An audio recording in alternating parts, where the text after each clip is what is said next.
বাংলাদেশ যে world cup খেলতে chance পাই নাই না, আমি বহুত খুশি। কেন খুশি?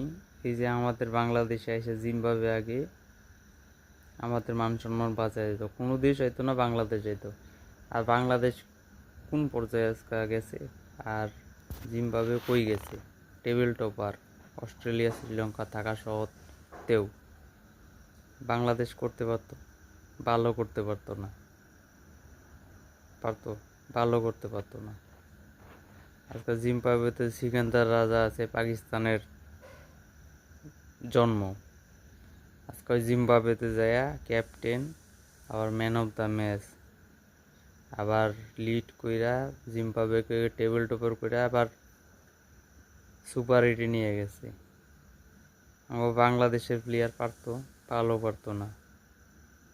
লিটন দাস একলা কি করব? বাদ বাকি যেগুলা আছে, মুস্তাফিজুর আর লিটন দাস বাদে কে আছে? সব তো এগুলা ঢপের কীর্তন করে, দমই নেই এগুলার। বালসাল প্লেয়ার। জিম্বাবুয়ে বহুত উন্নত টিম আমগো থেকে, মানেনছে না মানেন। ভালো হয়েছে জিম্বাবুয়ে সুপার 8 গেছে। জিম্বাবুয়ে সুপার 8 যাব, ইংল্যান্ড যাব, ইন্ডিয়া যাব, যে যাব যাক।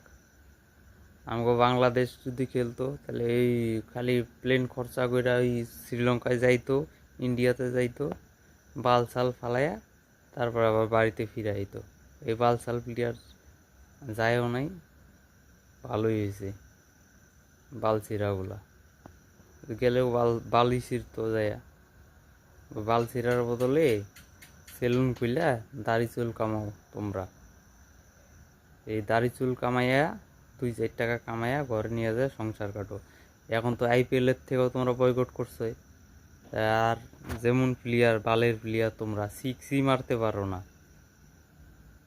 আর 4 মারার জন্য তো গায়ের জোর লাগে না, ব্যাটের কোনায় লাগেও বল ফিল্ডার মিস করলে 4 হয়।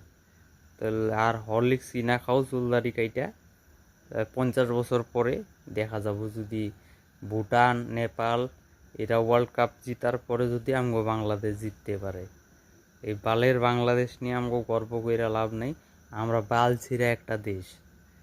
আমগো দেশের কোনো মান সম্মানও নাই, কোনো চ্যাটও নাই, বুঝছো? আমরা ভিক্ষা কইরা বড় হইছি। আমরা স্বাধীনতাও পাইছি যে ইন্ডিয়া থেকে, কি নিয়ে জানি, ইন্ডিয়া যুদ্ধ করছে, আমরা স্বাধীনতা পাইছি। এই বাল সাল দেশ নিয়ে আমাকে অহংকার করার দরকার নাই।